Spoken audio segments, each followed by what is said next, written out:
Баршаңызға сәлем. Бүгін шарлотка пирогын дайындаймыз. Жасалу жолы өте оңай, бірақ өте дәмді болып шығады. Және де биік болып көтеріледі. Менімен бірге жасап көріңіздер.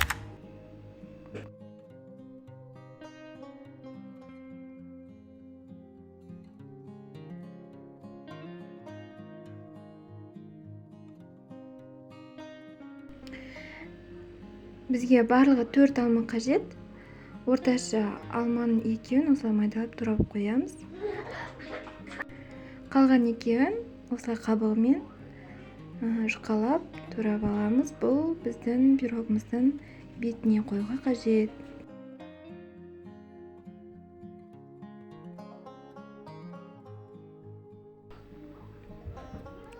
Бізге 4 жұмыртқа қажет.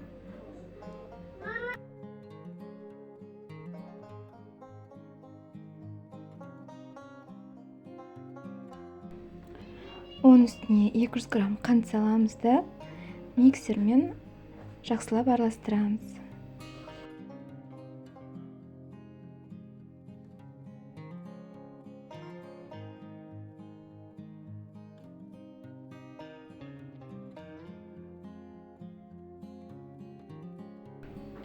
Міне осылай ағарып, биік болып көтерілгенін күтеміз.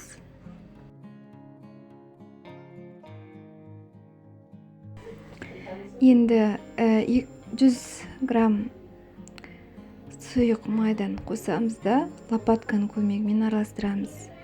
Миксер қолданбаймыз. Енді 100 грамм сүт қосамыз да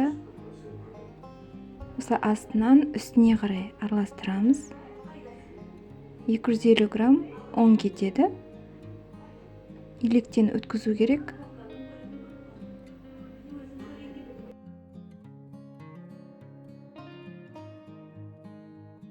Осылай бірнеше бөлікке бөліп, асықпай араластырамыз. Себебі астында ұн араласпай қалуы мүмкін.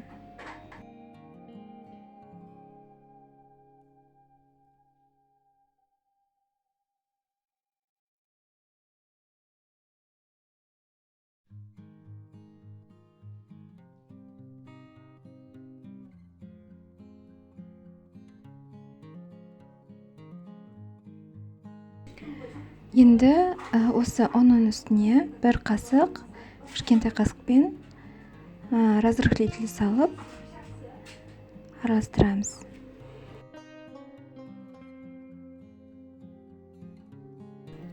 Енді бағанағы туралған алмамызды қамырымыздың ішіне салып, жақсылап араластырамыз. Осымен біздің қамырымыз толығымен дайын болды. Енді пергамент қағазы төселген формамыздың ішіне құямыз.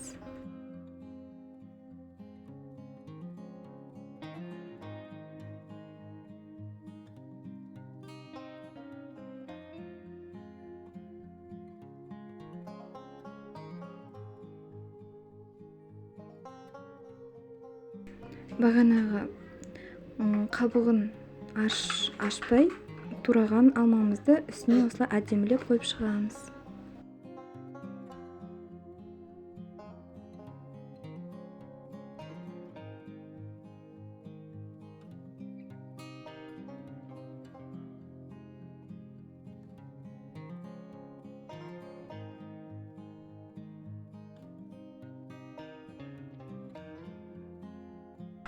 Қызып тұрған пешімізге 180 градуста 45 минутқа салып пісіріп аламыз.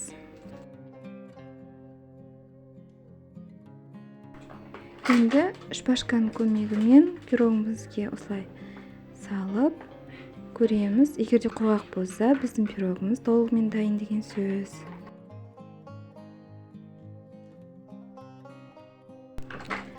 Үстіне осылай қант ұнтағын сеуіп қойдым.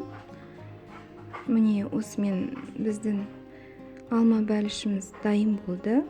Өте жұмсақ, өте дәмді, иісі де керемет болып шығады. Осы рецептпен жасап көріңіздер. Және де менің каналыма тіркеліп, мені қолдап кетіңіздер.